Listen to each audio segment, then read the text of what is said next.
First of all, I would like to welcome you all to another session of Técnico MasterTalks. Today's session will be dedicated to the Department of Engineering and Management. My name is Alice, and I'm a master's student here at Técnico, and I will be moderating today's talk.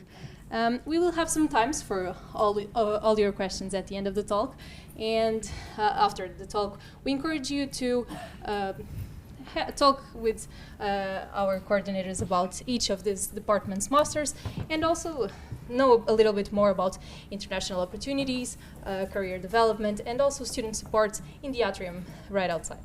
So I would like also to thank Professor Póvoa for accepting our invite to be here today. Professor Póvoa is a full professor in operations and logistics at the Engineering and Management Department here at Técnico. She holds a PhD from the Imperial College of Science, Technology and Medicine, and her research focus is on developing a comprehensive understanding of complex problems in supply chains and operations management, supported by novel and sound engineering systems, models and techniques. Is that right? Sustainability, resilience, uncertainty, and risk in the design and planning of supply chains are among the main research addressed domains. Professor Anna has created and also coordinates the research group in operations management and logistics and supply chain management at the Center for Management Studies of Técnico. She has a large experience in supervision and has been awarded with several research grants. Her research has led to several national and also international awards, having twice received the honor of being considered the best researcher in industrial management at the University of Lisbon. So we have a great talk awaiting us. She's also an editor of the Computers and Chemical Engineering Journal and a member of several editorial boards, namely the European Journal of Operational Research, the International Journal of Production Economics, and also the Operations Research Perspectives. She is also one of the vice presidents of the European Association of Operational Research Society, also founder member of the Euro Working Group in Sustainable Supply Chains of the European Association of Operational Research, where she's currently part of the coordination team, and also a member of the Euro Working Group on Retail and the Working Group on Location and Analysis. So, Professor, the stage is yours. Thank you. Thank you very much. Well, it's a pleasure for me to be here today. Thank you all for having time or find time to listen to me. Well, today my talk is on sustainable supply chains, and indeed I'm going to show to you how engineer and management can help achieving these goals of sustainability in a complex system as our supply chains. So I already been introduced, so I do not need to say anything about me, but on this work that I'm going to present here is part of the work that we have been developing in the Operations and Logistics Group at CEGIST, our Center for Research, and a special thanks to Bruna Mota, Cata Silva, Ana Carvalho, and also Constança Coimbra, Ana Rolo, Filipa Braz, that is here with us, and Gonzalo Luza, that will arrive sometime. Also, some of their work are here going to be presented, so thank to them, but otherwise I could not present this talk. So, first thing, many of you know, but for the ones that do not know, indeed, what is a supply chain? Okay, a supply chain is really a combination of processes, okay, that aim to fulfill customer requests. And here we have a set of network entities such as suppliers, manufacturers, the transportation between the different entities, warehouses, customers supplied by the retailers, and as I said, the main purpose is customer satisfaction at a minimum cost. All right, so delivering the goods to the markets, but if possible with a maximum profit, so minimizing the cost. This is a traditional view of supply chains. Today, when we think about our context, we want to have more. And we want to have these reverse logistics activities to the system that is already complex. So the goal is really to collect the materials and sorting them and try to use them as much as possible within the forward supply chain. If we can achieve this, we have the so-called closed-loop supply chains, where the flows really go from the suppliers are used and then reused, okay, in the system. So the thing is, this is a step, but the question is, are today supply chains sustainable?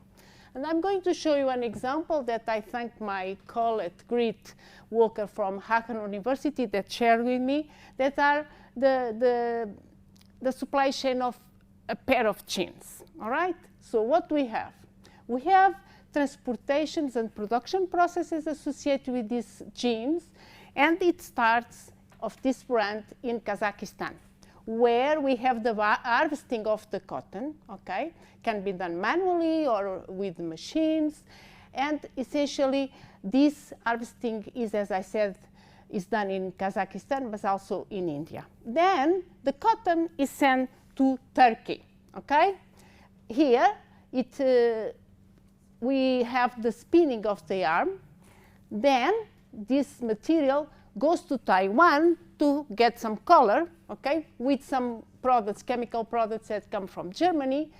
And then after this, this supply chain also sends these materials to Poland to suffer another process, okay? These materials, together with some labels, buttons, ribbons, are sent together to one place in the world that for sure you know where is it, okay? In Asia, Philippines, where indeed the trousers are put together, okay? So we have the trousers together.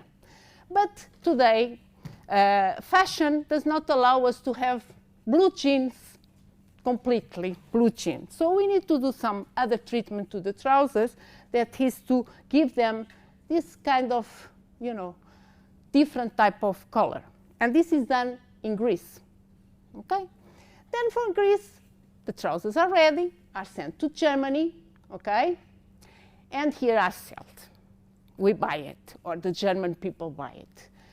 Okay, this company, okay, has this strategy of collecting the used trousers and as much as possible, and then sends this worn-out material to Netherlands, and from there, the charity and other organizations send it to Africa. Okay, conclusion. A pair of jeans, without contabilizing the kilometers that makes in our body, travels 6,400 kilometers to be ready. A pair of jeans involves 8,000 liters of water to be produced. Lots of insecticides, pesticides, and many other materials. Associated with that, you have often in some of the countries that I mentioned to you, harmful working conditions, and unfortunately, child labor. So, conclusion, is this sustainable? What do you say? No. And this is not an exception. So, our life is full of this type of products, unfortunately, but we need to do something, all right? So, what companies have been doing to really follow a little bit this path of sustainability? Some years ago, there was some regulation that imposed the control on emissions through, for instance, the use of catalysts, filter, gas waters, and so on, okay?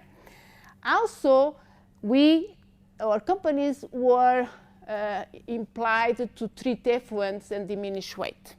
Okay, so these actions are already in place in many companies, especially in certain countries. Not all of them, but it's something that is already present.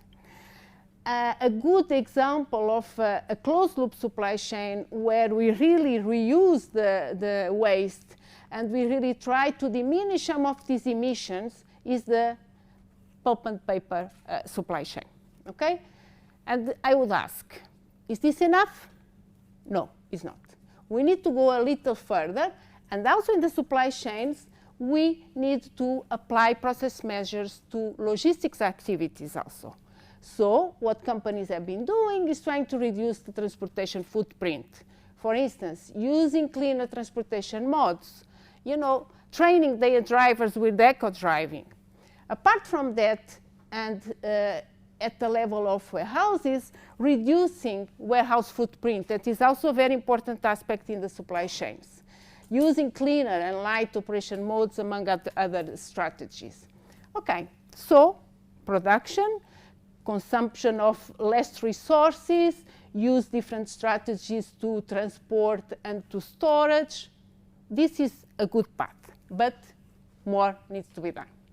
And so we need to integrate the design of the product and the processes. Also, we need to consider the resource availability to produce these products, and we need to have in mind the human resources conditions.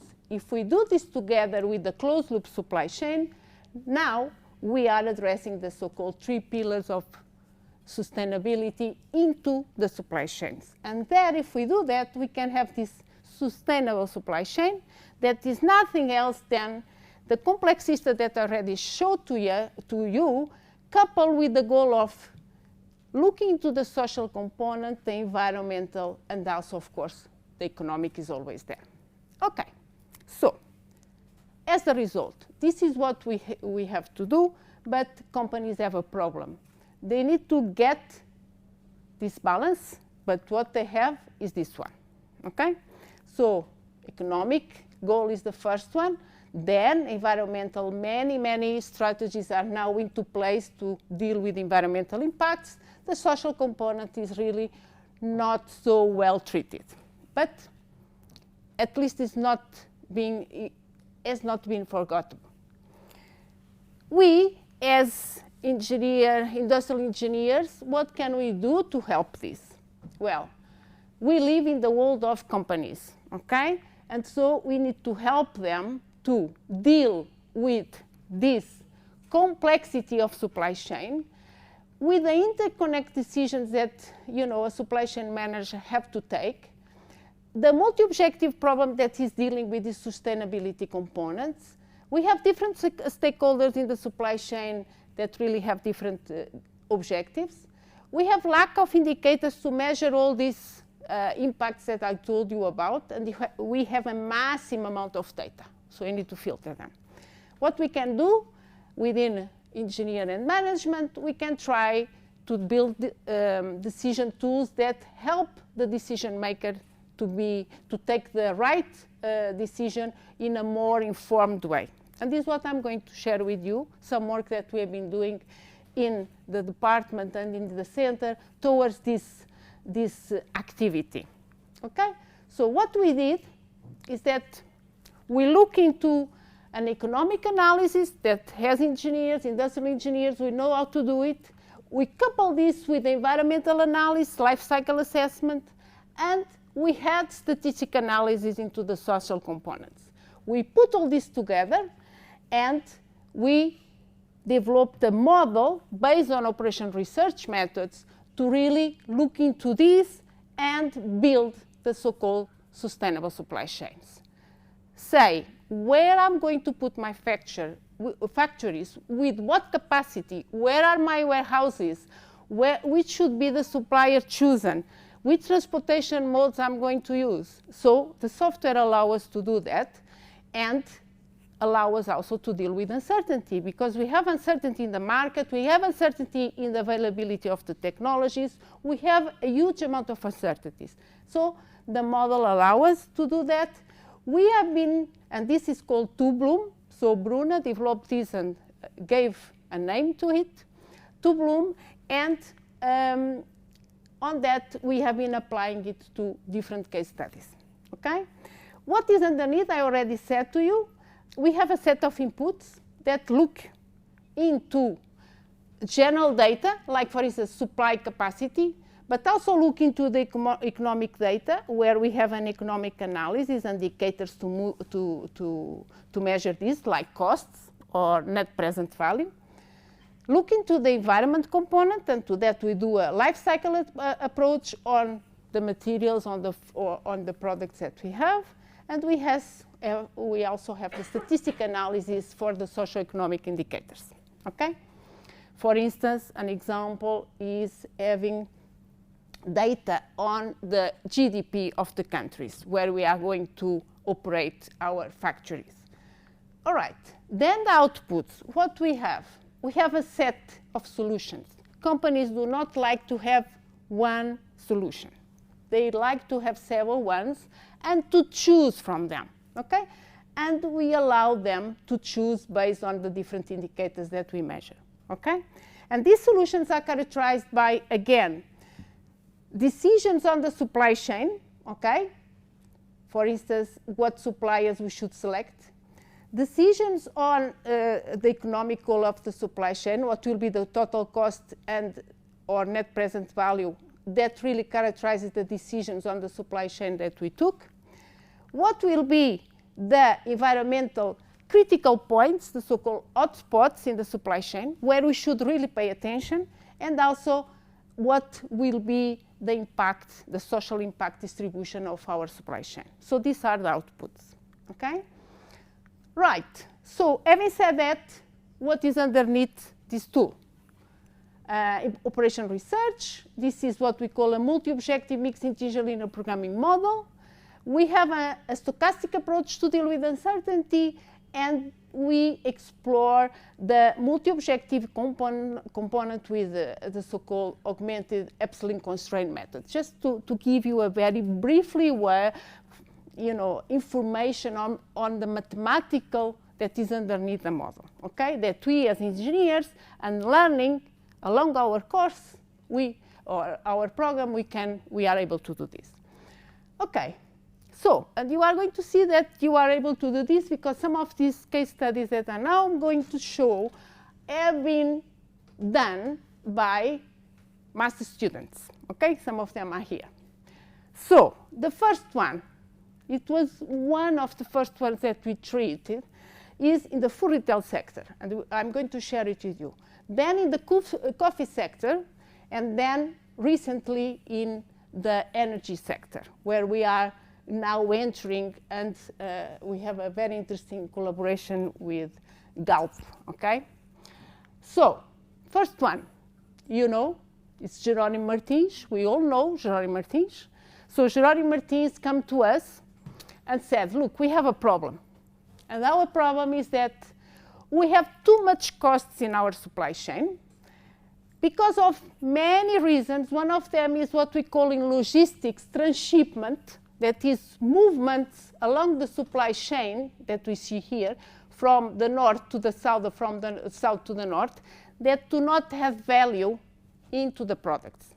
It's just a matter of not having enough storage for frozen products here, so the frozen products are stored here. When Lisbon needs it, they sell it, they send it. Or the so-called slow movers, like products that do not rotate too much in the warehouses, like whiskey. They are stored here. When Porto needs, they send it up, okay? So too much transshipment, huge amount of kilometers of trucks, going up and down, lots of pallets, and this costs a lot of money, okay? This was a problem for Jerónimo Martins. Also, not enough capacity to satisfy the demand. This was a period where Jerónimo Martins wanted to expand to Algarve, okay? Open shops there. And they had lot of space constraints. So they come to us and said, how should we redesign our supply chain? You are good in operation research, so do something for us. And so we did. They defined scenarios for us to study. One was really maintain what they had, but change the operation continuity, look into capacities, flows, and not changing the location. Another one was possibly having a new distribution center in the south. They didn't know where. Or a third one was having also a distribution center around Coimbra, okay? So these were the scenarios that they had. And we said, okay, we will study these scenarios in one go. Is what Constanza did, a master student, and she had a huge amount of problems in dealing with the data.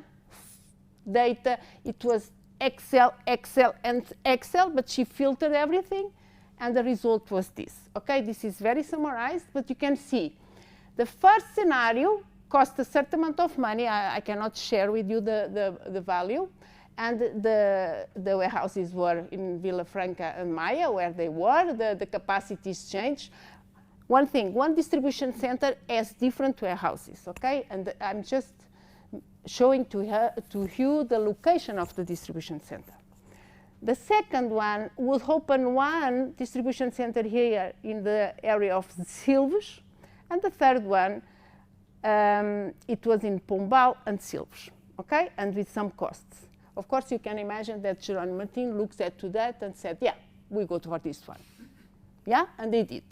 So they opened a distribution center in Guia, okay? If you go to Algarve for holidays, you can go to the shopping center of Guia, and you look and you see Jerónimo Martin's distribution center there, and Susana, for instance, is working with them now in the warehousing component of this distribution center. They finished this project just last year, and this was done in 2010, okay? Because they had to build different warehouses in the north, and they redesigned the warehouses here also in the area of Lisbon. So this took a lot of money, a lot of time, as you can see, but the thing is that they really implemented what we suggest to them, okay?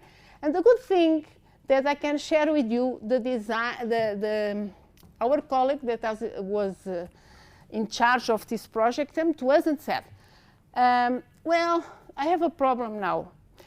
Can you please check if this structure, with the increase of cost of gas oil, will change? So can you give me this answer in 3 months' time? They said, no, 50 minutes and we'll give you the answer, okay? So we put the data of the increase of the gas oil, and we saw to them that this supply chain was robust to that, okay? So these models allow us to do this sensitivity analysis and take and support the decisions, okay? And he was very happy. So this was one example made with our models by a master student. And the second one is more recent, it's from Nespresso, okay? So Nespresso had a problem. And again, they came to us, to the group, and said, look, we have a problem in our supply chain. So these are the supply chain of Nespresso, supplier. They have an industrial complex in Switzerland. Then they have distribution centers, okay, what they call OFCs, order fulfillment centers, and they have clients in Europe, okay? This was their distribution, 19 OFCs, 19 markers, 3 modes of transportation that we were using, and they were thinking in redesigning all this, and they had 44 possible OFCs to open, and they didn't know what to do, okay? And so the goal of them was really to be closer to the customer, maintain speed and agility, and perform better in terms of sustainability without compromising consumer satisfaction. Again, we use the same type of models, and the result was, again, a multi-objective Pareto front, where we have different decisions here, okay? And the best one, you cannot see it, but is this one that is characterized by this. It was the one that Nespresso chose, okay? Of course, we didn't show all this to Nespresso. We show some solutions around here. The ones that they choose was this, where 12 offices were maintained, okay? So only the 19, from the 19, 12 were maintained, and they had to open a new one. And this is the location to market. Sorry, but I cannot say what is it. And this solution reduced the costs in 4.94%. You might say, 5% is nothing. I with 0.1% would be very happy, okay? Environmental impact reduced a lot, 3%, and the social impact, we used the unemployment rate. So the warehouses were located in areas where the unemployment rate was higher, and decreases the unemployment also a little bit. Okay, so you see, this solution was good. Nespresso is still implementing it. Okay, so we did this project around COVID. It was a Zoom project, yeah. But and now after that they apply it in reality. So this was another one. Finally, last but not least, we had Filipa and Gonçalo working, and Catarina over there, working in the green hydrogen supply chain. So we started with this, and these slides come from Filipa, thank you. So we have in the hydrogen supply chain, you know, the feedstock, the production plants, the storage, and the customers, and we have different stages. We can use gaseous hydrogen or liquid hydrogen. And so what we have been doing is looking into this, again applying these models, and the result, we focus on the industrial sector needs, okay?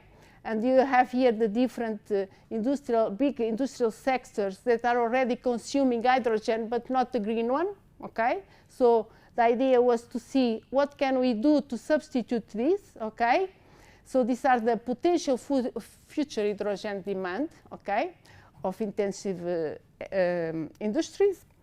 And applying this type of models, we come up with different structures. These structures show from the location of the renewable industry. You cannot see too well, sorry, but you have the flows from the factories from the plants to the factories, and then here you also have the transportation modes and so on. Okay, so you have here different scenarios that you can test with this model. Okay, you also can do sensitivity analysis, and the main conclusions from this study was really that variations in electricity cost, for instance, will not change too much the structure of the supply chain. Storage time of H2 significant impacts in the supply chain, and up, you know, until 75 increase in capital cost of the liquid H2 plants, okay, will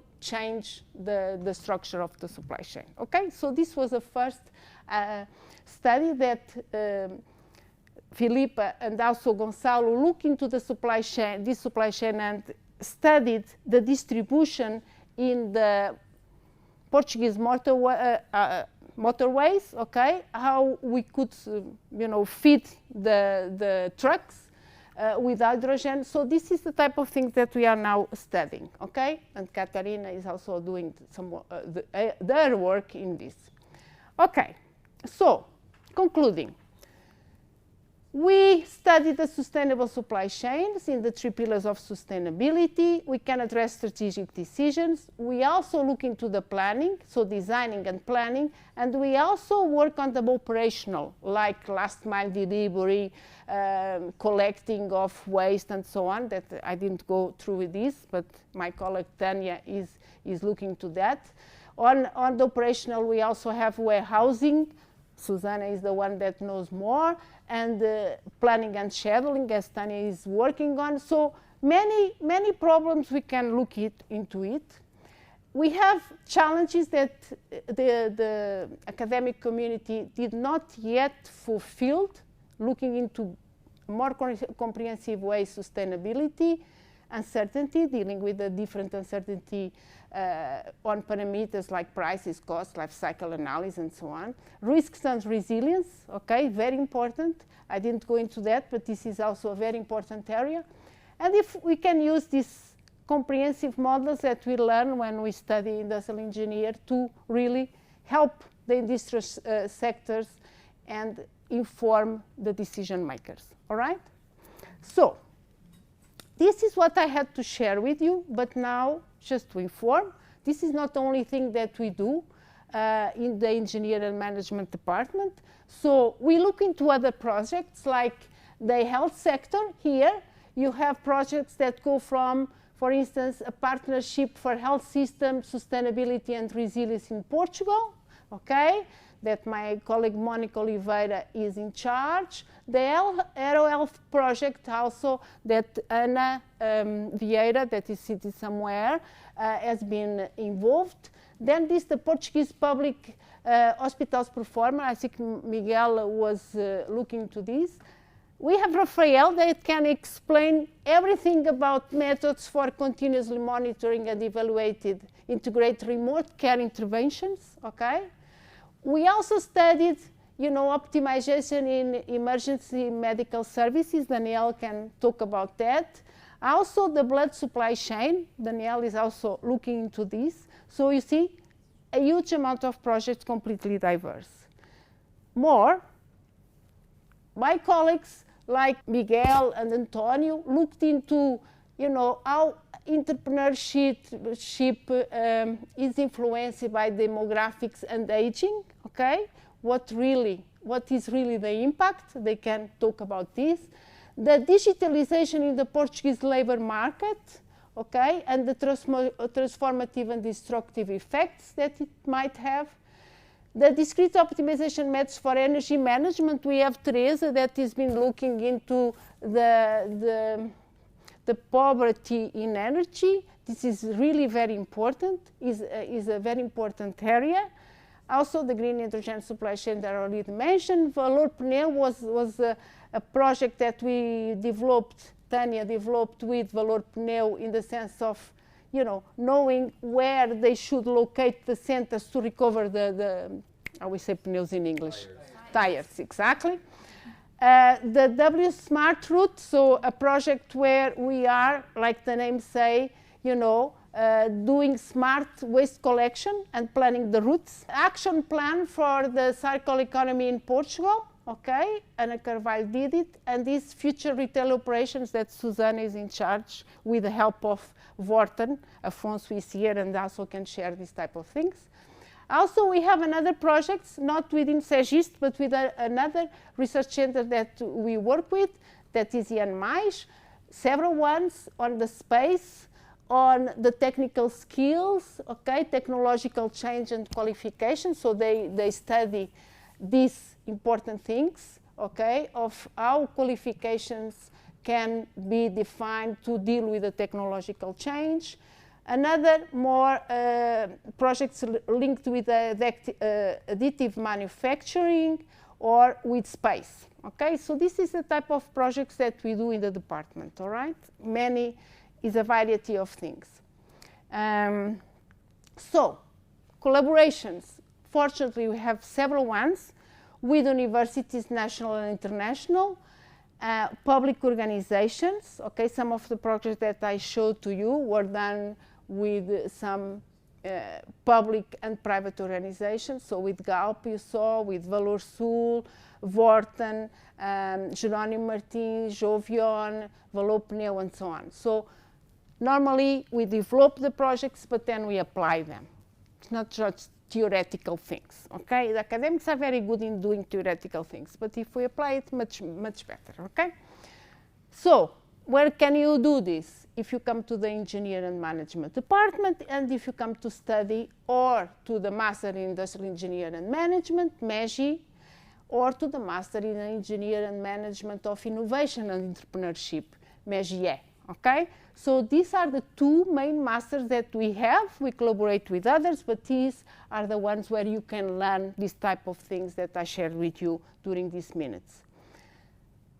Also, it's not only study, we should move around, we should look and, know other people, and so we have collaborations around the world, so very nice to go into Brazil in winter time, yeah, Portuguese winter time, or we can go to Europe if we like snow in winter, or, yeah, but you also can go to Japan, to Australia, to the United States. We also have one very important thing that is double degrees. So instead of having just one master, you have two.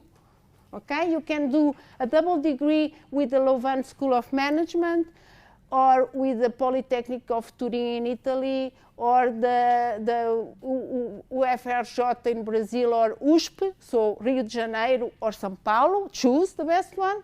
And you also can go to the United States and do a double degree, okay? And if you want to do this, you can come to us, and Isabel Pedro, that is in charge with this area, can explain everything, okay? So this is also very important, and is something that we all like to do, traveling. Then you finish the course and you go to work, yeah? And we have here many people that already went to work.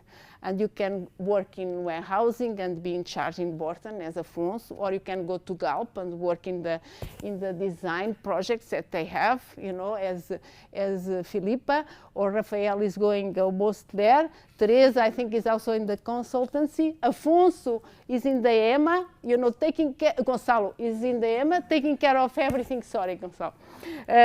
So we have many opportunities, from project manager to supply chain, operations, procurement, consultant, whatever, okay? The good thing of our offers is that you are able to do a huge amount of tasks, yeah, and very diverse. Also, while you are here, you travel, but you also participate in many other activities linked to NEGI or to BEST, STEAM, whatever, okay? So the students of these two masters are very active, fortunate to us, and we are in the two campus of Técnico. So we are in Alameda, where we are now, but we are also in a very nice, sustainable campus of Tarcos Park. Okay, so you can come, and you are most welcome to visit us and to ask whatever you want about these offers and other questions that you might think that we can answer to you. So that's it. I think I was within the time. Thank you very much for listening to me.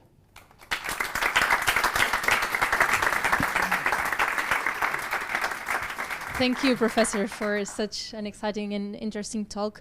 I'm aware we have some students, as Professor was saying. I don't know if you want to talk a little bit about your experience, your projects, what you did, your thesis. I don't know if any of you would like to Gonçalo.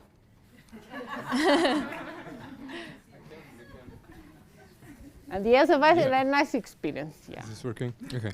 No, I think the Professor Ana Póvoa explained very well how the masters work.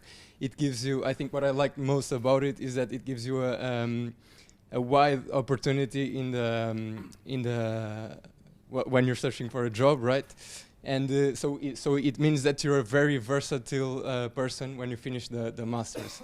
And yeah, I think that's what's most valuable, apart from being very interesting, because for example, the decision support models that Professor was talking about is the kind of stuff that gives you that you can have a good overview of the impact that you actually make. So economic, environmental, or social impact. Yeah, but I think overall Professor explained it very well, and I'm glad I took the masters, and right now I'm very happy in my profession. So yeah, thank you. I don't know if any of you... I will just say that Afonso came from mechanical... Gonçalo! They know me that I will mix the names, yeah? Gonçalo came from mechanical engineer to the industrial engineering and management. He's very happy, yeah? Okay? I don't know if any of you would like to share something? Yeah, Rafael. Yeah. So, I'm not engineering and management. I am not an industrial management engineer. I am a biomedical engineer. But then you found the light. But then I found the light. I was from the beginning, when I was in the end of high school, I was very keen to management, but I was much keener to healthcare. And at that point, I had the GPA. I was like, where should I go? I went to biomedical. And at that point, I was in an integrated master's. So for a long time, I was like, this was not the right course for me. But since I did that choice, exactly. I stayed. I stayed for 5 years. I finished. I went to work, to KUF. And there I did a lot of things of that panel that Professor Anna showed.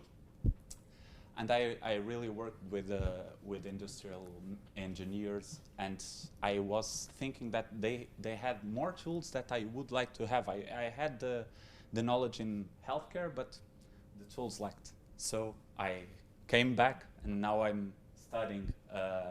I'm doing the PhD in engineering and management, and I really think that if I could go back 10 years ago, I should have chosen this masters, because they give you the versatility that Gonçalo talked about, and you are more prepared to the world outside and to the type of professions that our market presents in this course than in others. And yeah, the combination between engineering and management, it's really cool and really good type of skills that you can have having a degree like this. Thank you, Rafael. Afonso? Eu sim, Afonso.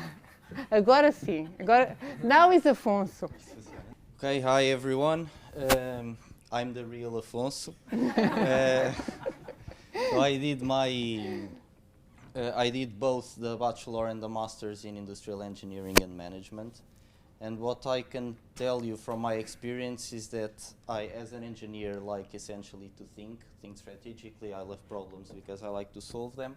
And I think that the bachelor prepares you to think, and the master's prepares you to apply your thinking to the real life problems. And something that I heard a lot throughout my period at Técnico was people saying that you are never going to apply what you learn at the university. The real world is completely different. At work you are going to have to learn everything from zero, and I found that that is completely untrue. I have applied not only concepts that I learned at the university, but also tools. And I can give you a very specific example that is coming to my mind now, which is we used a very specific software at the Masters, which was called GAMS. I don't know if you have heard of it, but it means General Algebraic Mathematical System, I think, or Modeling System, not sure, not 100% sure about the letters, but when COVID came, we had a huge problem at our warehouse of Borten. We have 300 employees at our operations facility, and in the time of 2 weeks, in March, our online sales went up 400%, and the stores closed. And we had at a record time to create the conditions for the warehouse to give response to the sales that we were having, to improve our profit and our market share at the time, while satisfying all the health restrictions that we had, namely separate shifts, people could not lunch at the same time, would have to have the barriers, masks, all of that stuff, and we had to guarantee that we had shorter shifts at very specific times that people would not cross, because if one got infected, all that shift would have to go home. And I developed at the time using GAMS.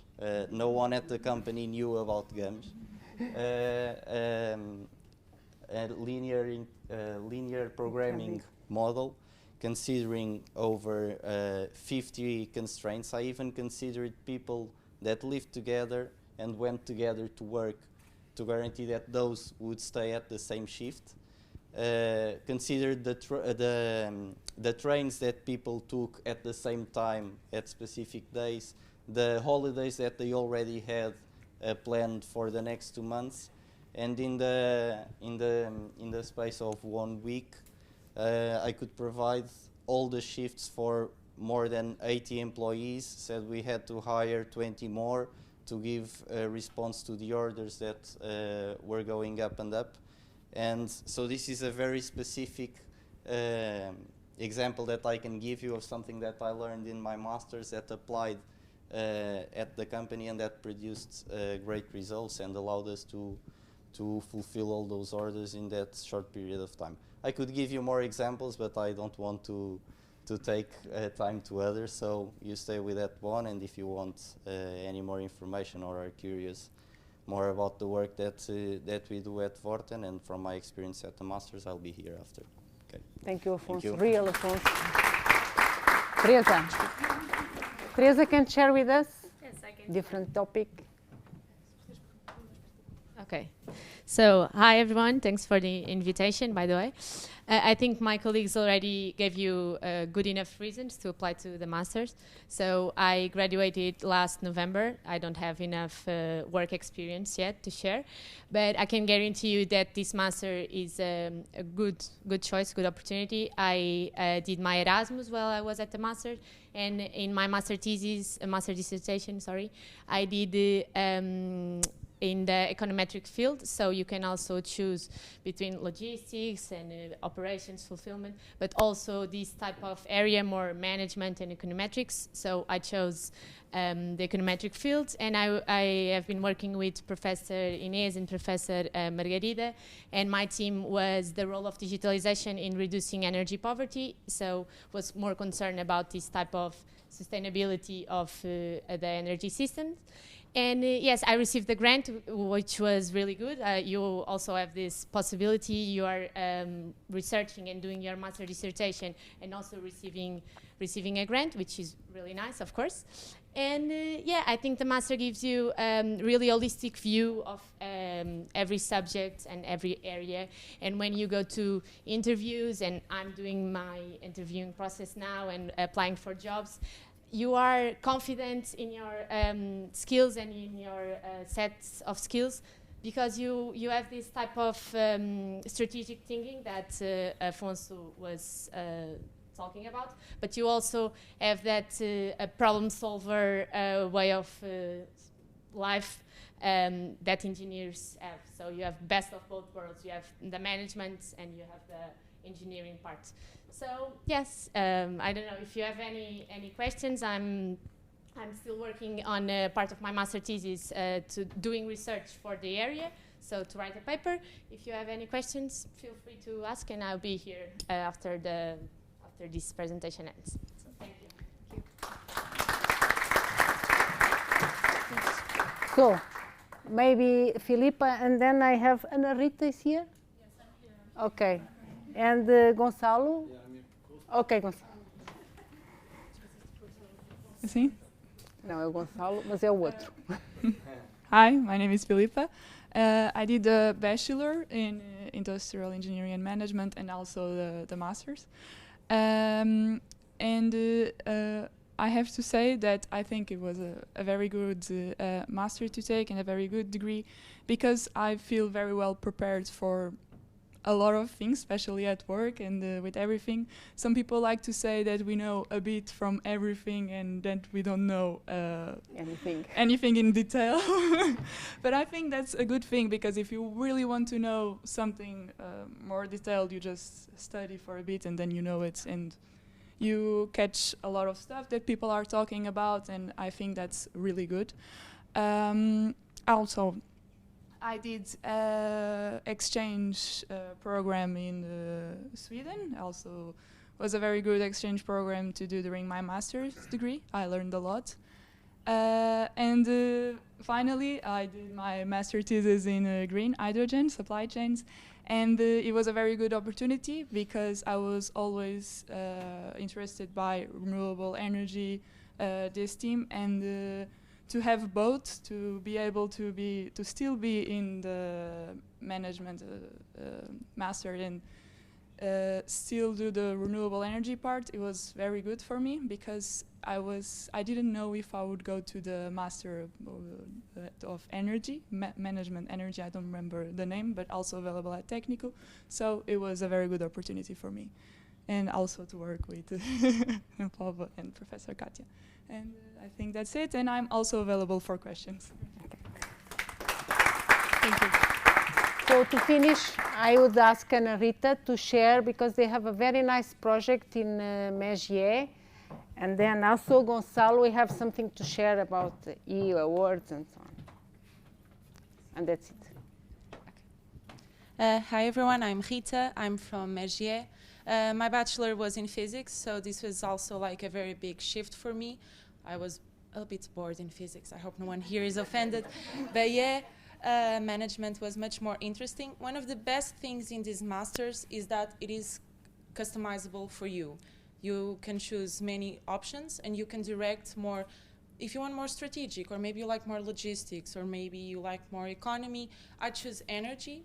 Right now I work in the solar energy field, and as my colleagues from the other masters said, I also apply many of the skills that we learned during the masters, like from the design stage, because we still need to develop custom tailored solutions. Then if the client wants to implement the project, we use all the project management skills that we learn, and also dealing with other people and like leading teams. We also use more transversal skills that we learned during the masters. About my project, the project of the Mézières Masters is very different from the other courses in Técnico, I believe. We did a social-oriented project with Gebalis, the company that manages social housing in Lisbon.